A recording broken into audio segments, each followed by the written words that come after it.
Unposted letters, अनकही बातों का पता।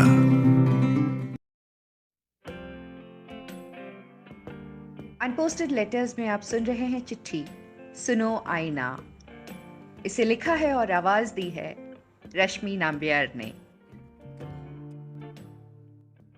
सुनो आईना, कोई मुझसे ही पागल होगी जो एक आईने को चिट्ठी लिख रही होगी, वो भी एक ऐसे आईने को जिससे उसका नाता बरसों पहले टूट गया है, और जो शायद अभी किसी बंद कमरे में लकड़ी के फ्रेम में जकड़े हुए धूल खा रहा होगा।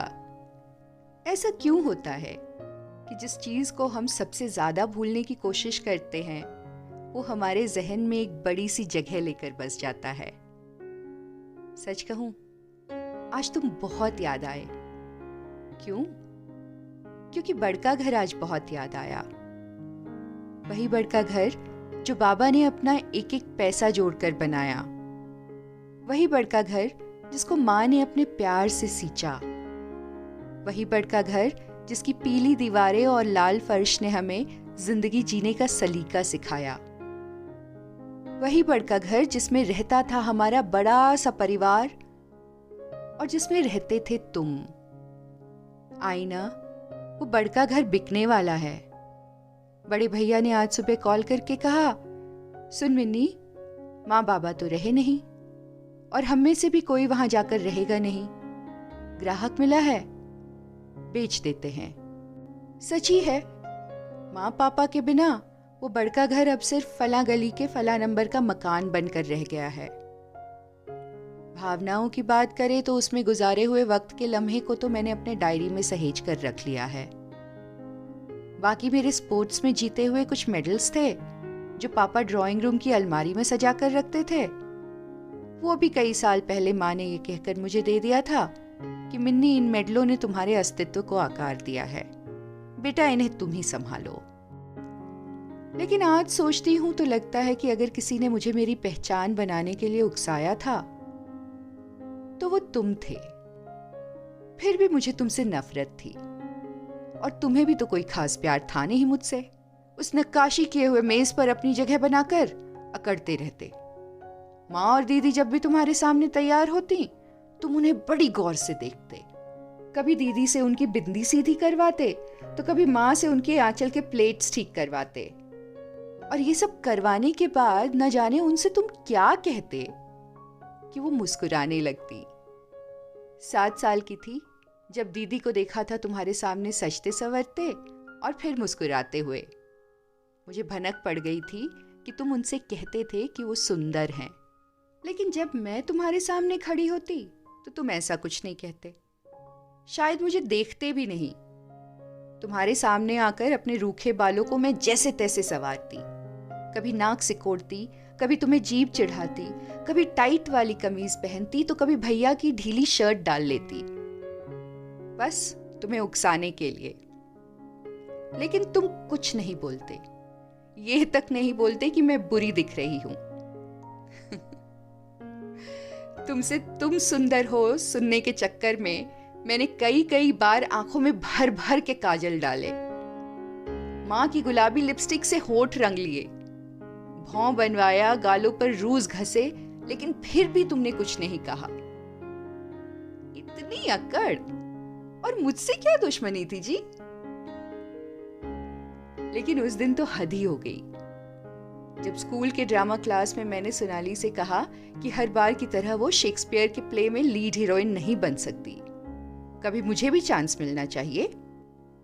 उसने ताने वाले टोन में कहा, आईना देखी हो कभी? मेरा दिल जोर से धड़क उठा, लेकिन फिर भी मैंने सर ऊंचा करके कहा, हाँ रोज देखती हूं। तो? और सोनाली जोर से हंस पड़ी, बोली, तो फिर उसी से जाकर पूछो कि तुम लीड क्यों नहीं बन सकती। आईना, बच्चे का मन कोमल होता है और उस पे कुछ बातें बहुत गहरी छप जाती हैं। तभी तो सालों बीत गए हैं, मैं मिन्नी से डीएसपी मीनाक्षी त्रिपाठी बन गई हूं, लेकिन ये शब्द भूले नहीं भुलाते। बहरहाल उस दिन घर गई तो माँ चाची के घर गई हुई थी। सोनाली के किए हुए अपमान का गुस्सा था, कुछ तो खुद से भी नाराजगी थी और सबसे ज्यादा गुस्सा तुम पर आ रहा था। याद है तुम्हें, मैंने मां का कमरा बंद करके तुमसे उस दिन कितने सवाल पूछ डाले। आंखें आंसू से लबालब भरे थे और मैं पूछे जा रही थी, सोनाली ने कहा है ना कि तुमसे पूछूं, तो बता आईने, क्यों मैं लीड हीरोइन नहीं बन सकती? क्यों नहीं कहता तू इस मिन्नी को सुंदर? क्या मिन्नी की नाक नक्श ठीक नहीं? क्या मिन्नी की फिगर ठीक नहीं? क्या मिन्नी ढंग से कपड़े नहीं पहनती? क्या मिन्नी के घर वाले उसे सुंदर नहीं मानते? क्या है मिन्नी में जो तू उसे सुंदर नहीं कहता? कमरा बंद करके 2 घंटे रोती रही। जब बाहर निकली तो एक कसम खा ली थी कि अब तुम्हारा चेहरा कभी नहीं देखूंगी। माँ पापा सुंदर कहते, लेकिन ये कहकर उन्हें नकार देती कि सबको अपना बच्चा सुंदर लगता है। तो उस दिन के बाद मेरी जिंदगी में 2 बदलाव आए। एक तो मैंने आईना देखना बंद कर दिया। बेढब सी रहती, कैसे भी कपड़े पहनती, कैसे भी बाल बनाती, इस हद तक बेढब रहती कि माँ भी कभी हंसकर कह देती, झल्ली कहीं की। और दूसरी खास बात यह हुई कि मैंने ड्रामा क्लब छोड़ दिया और स्पोर्ट्स क्लब ज्वाइन कर लिया। एथलेटिक्स में अच्छी थी, इसलिए वहां अपनी जगह बनाने में दिक्कत नहीं हुई। किसी सोनाली से चांस नहीं मांगना पड़ा। मेडल्स आने लगे घर। हर बार मेडल लेकर माँ के कमरे में जरूर जाती। माँ को तो कहीं भी दिखा सकती थी, लेकिन तुम्हें चिढ़ाने के लिए उसी कमरे में जाना था। अजीब सी कहानी बन रही है ना ये। एक लड़की जो एक आईने से नफरत करती थी। इस कहानी में जब वो लड़की पुलिस एकेडमी में पहली बार प्रवीण से मिली, तो प्रवीण ने कहा, यार तुम बाकी लड़कियों से अलग हो। उस लड़की ने चुटकी ली, साहिब पॉलिटिकली इनकरेक्ट स्टेटमेंट मत दो, सजा मिल जाएगी इसके लिए। वैसे मैं सजती सवरती नहीं, इसलिए अलग कहा क्या? प्रवीण हंस पड़ा। नहीं, हजारों में बस एक ही इंसान ऐसा होता है जो खास हो जाता है और वो बाकियों से अलग लगने लगता है। मैडम, दिल के मामले में पॉलिटिकली करेक्ट होने की जरूरत नहीं। तुम तो वैसे ही खूबसूरत हो, सज सवर के क्या जुल्म ढाओगी? मैं खूबसूरत शब्द सुनकर हंस पड़ी। लगा था ये बंदा पक्का मुझ पर लाइन मार रहा है। लेकिन उसने आगे जो कहा वो छोटी सी बात थी और वो शब्द पहले हजारों बार सुनी थी, लेकिन उसने मुझे सालों पहले आईने से पूछे सवाल का जवाब दे दिया। प्रवीण ने मेरी आंखों में आंखें डालकर कहा था, madam, beauty lies in the eyes of the beholder. God, इतनी छोटी सी बात मैं क्यों नहीं समझ पाई थी?